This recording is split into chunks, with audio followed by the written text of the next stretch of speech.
ولسمشر غني د پکتیکا هوایي ډګر د چا په نوم نوموي او امرالله صالح بیا په پکتیکا کې تازه څرګندونې کړې دي. سلامونه لیدونکو، دا کولی شئ په دې ویډیو کې وګورئ.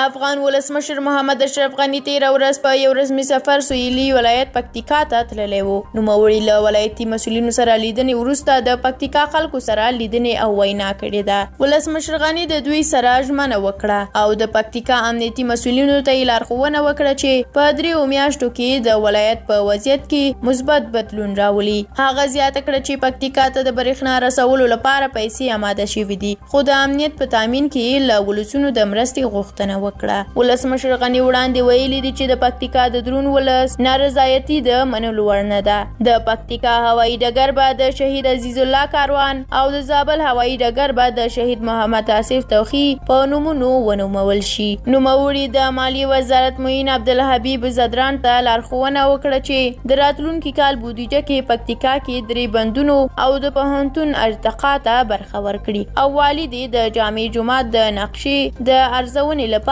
پلاوی وټاکي. او د دې ترڅنګ بیا پکتیکا ته د ولسمشر غني سره امرالله صالح هم په دې سفر کې ملتیا کوله. د پکتیکا ولس ته په وینا کې د ولسمشر لومړي مرستیال امرالله صالح هم ویلي دي چې د زورمت لویه لار پرانیستل کیږي او د ولسمشر په لارښوونه به د ولس د استازو او وکیلانو په سلا امنیتي میثاق ترتیب او د هیواد امنیتي او دفاعي ځواکونو ته به د تګلارې په توګه ورکړل شي. نوموړي وړاندې زیاته کړې ده چې زموږ د الوتکو او ټانکونو د کباړولو وخت تیر شوی دی. تاریخ بیا نه تکراریږي، هغه ډیر غمجن تاریخ دی. د ونډو او باج دوران هم پای ته رسیدلی دی. دوحه کې د طالبانو او حکومت د سولې خبرو په اړه صالح ویلي دي چې دولت د سولې لپاره ټول اړین اقدامات کړي دي او په دوحه کې د طالبانو ډلې سره په مذاکراتو بوخت. پلاوی په ټینګ دریځ د متحد افغانستان استازیتوب کوي.